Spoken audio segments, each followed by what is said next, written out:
everybody, it's Alex again from The Witchy Web We Weave.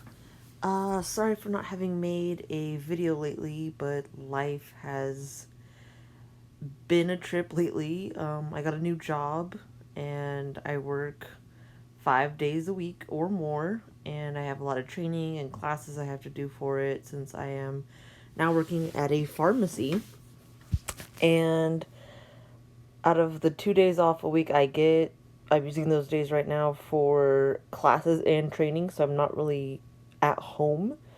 And on one of the days I have off, I have my therapy sessions, and my other day, just kind of, I'm tired and I just, things get in the way, unfortunately. That and all the runes are obviously important to anyone that uses them and to me, but I felt like this next rune was slightly deserving of me to put a little more effort into my research because I've never worked with it as much, so I definitely had to go in a little deeper to make sure I had good information for y'all. And with that, let's get started. The rune we are discussing today is Jera, or it looks like the word should be said Jera, but in northern Scandinavian type European languages, the J is a much softer sound. If anyone's seen words with J's, they tend to sound like yuz. So that is why Jera is said Jera and not Jera.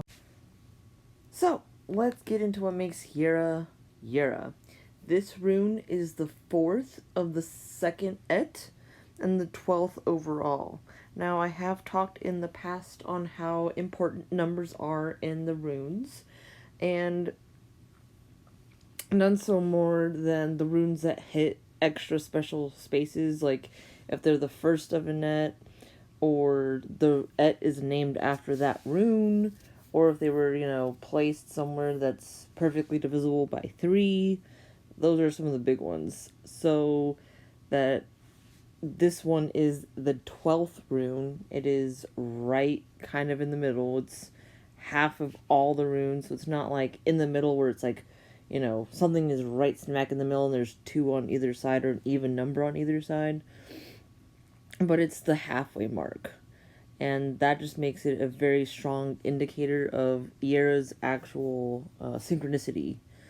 The numbers that are most important to the rune system, as far as I can tell, are 24, 12, 8, 4, and 3. 6 to a lesser extent, just because it is also a number that 24 is divisible by. 8 isn't even a number that's, they're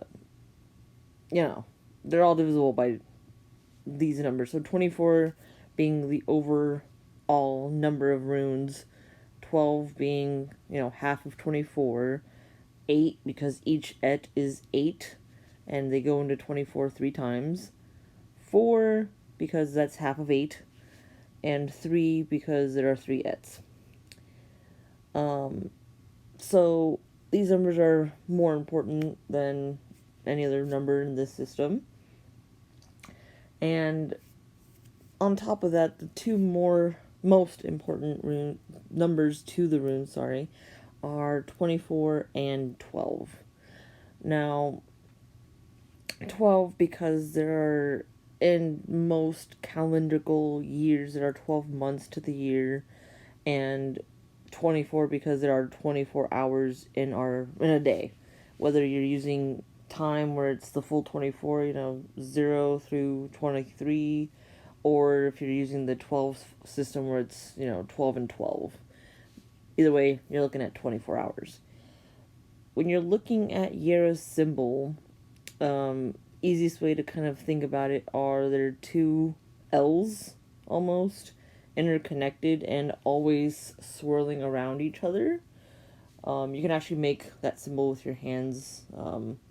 Easiest if you can actually make a straight line with your pointer finger and thumb. And the symbol is very representative of what Jera means, which is the two halves are circling each other. They're both equal, and they are in constant movement. So it speaks highly also of the two halves of the year, one dark, one light.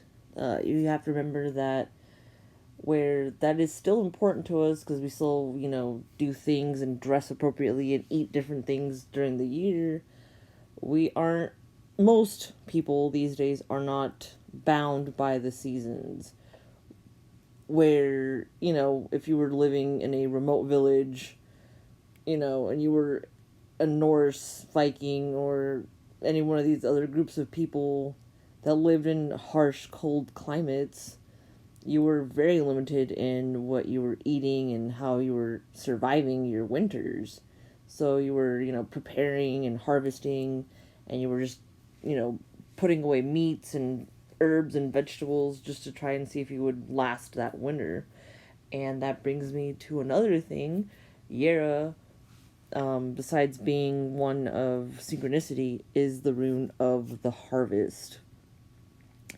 Both literally and figuratively. Back to that literally, you know, you were eating what either could be planted in fall and winter, which were more of your root vegetables and things that grew well. Certain berries I know grow better in colder months, colder climates. But that was about it for fresh stuff. Everything else was preserved or dried or, otherwise not fresh. Where in most modern day cities now you can get anything you want at any time of the year. Some people have actually debated if that's actually good for us because our bodies weren't made to eat the same thing all year, and that might be a reason why we're not as healthy, along with what else we eat. We eat a lot of junk food, right? So we're not really going to get into that, but they say if you had that better diet that you would be better off. But going back to the rune of the harvest, and another good thing to think about here is harvesting always speaks of waiting and of having patience. When you plant crops, or more likely these days, if you have a garden or something like that, if you do any kind of planting, you have to till land and or you buy already ready soil at the store. But if you have a big old garden or land, you're going to probably till it yourself just to, work with what you got. And you have to fertilize, you have to weed, you have to, not try and not use a lot of pesticides and stuff. And you also have to get rid of harmful floras or at least relocate them if they're not good for what you're trying to grow. Or invasive species. We've talked about those also sometimes on the channel. And so there's a lot of work there. There's a lot of patience. You have to make sure that, before you can even plant anything, you have to make sure that the land is fertile and not just full of chemicals and other harsh things.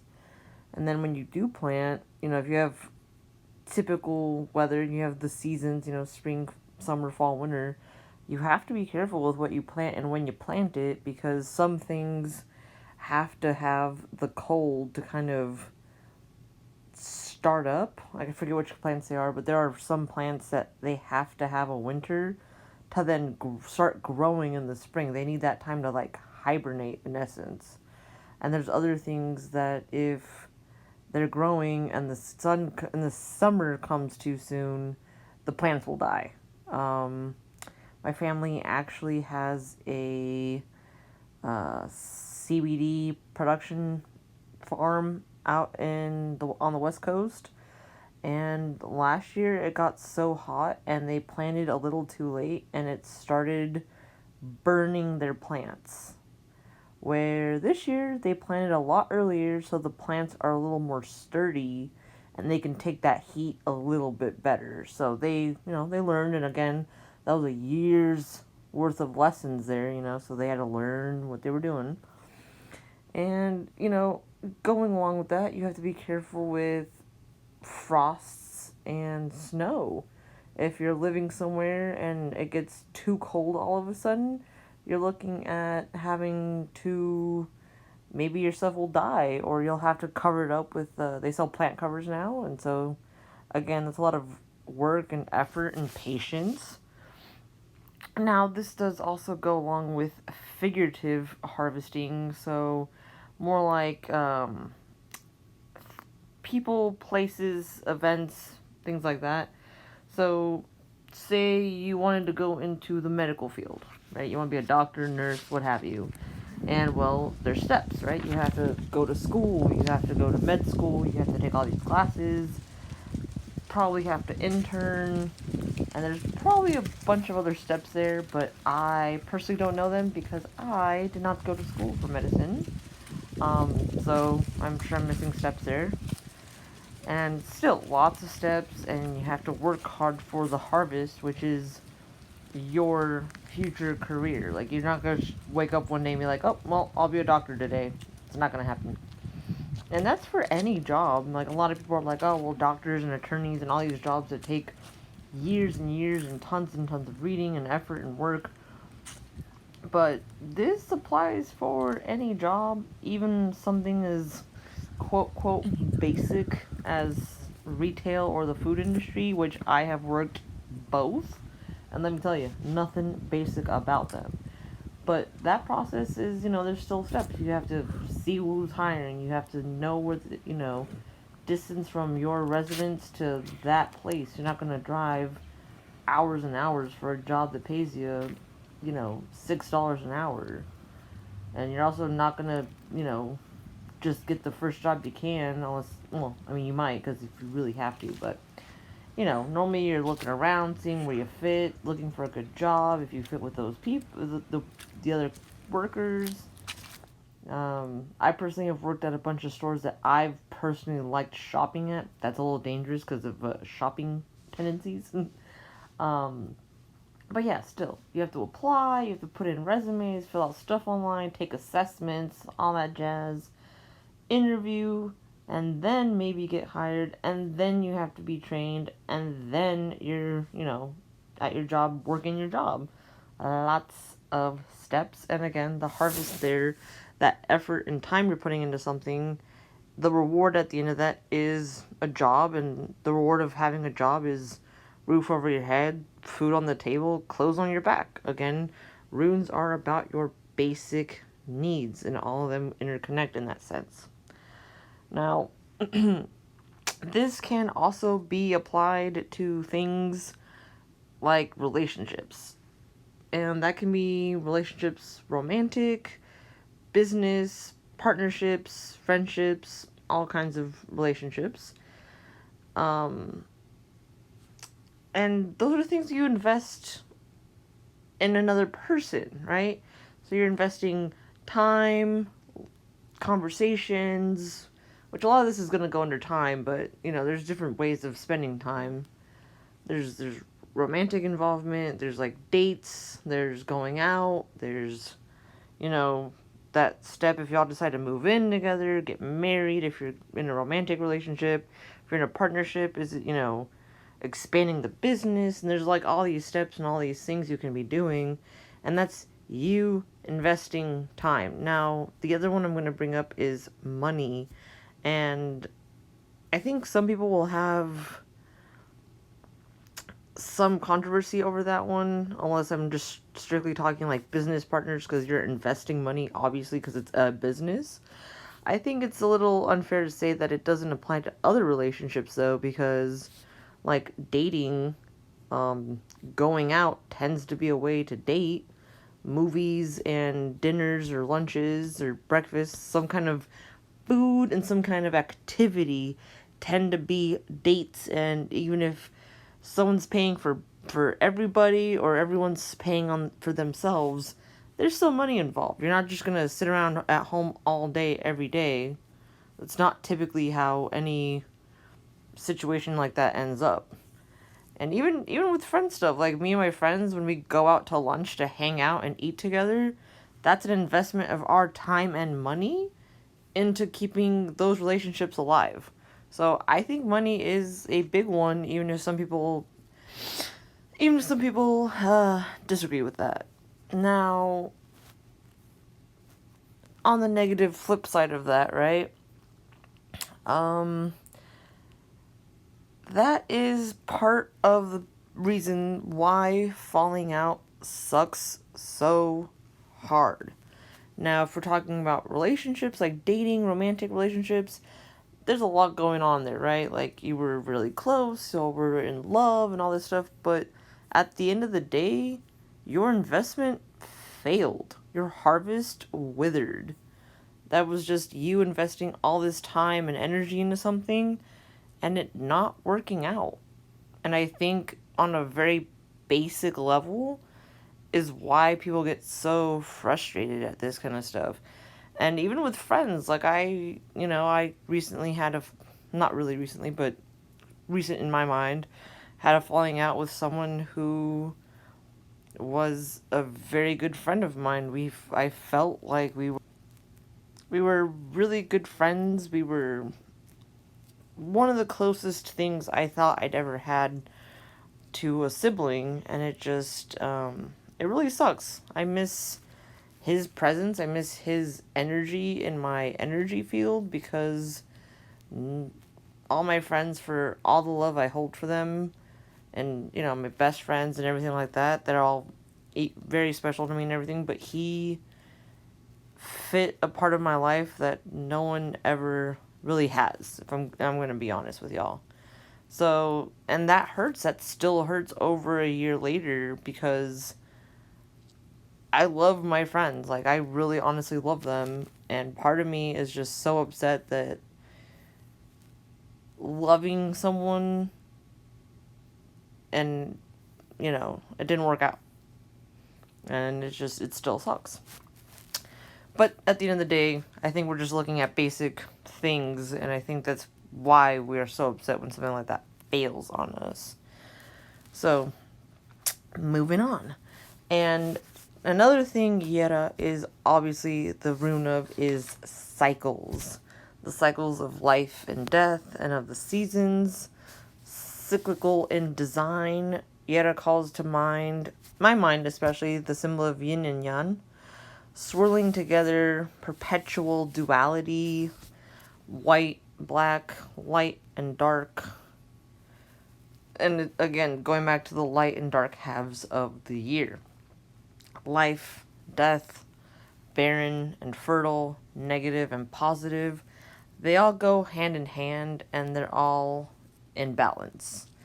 And balance is one of the important keys in the rune system and in many other systems across all religions and all systems of beliefs. But again, numbers are important in this system too, in relation to all these cycles and everything else.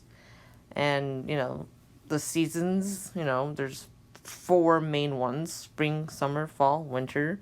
4 main elements: fire, water, earth, air.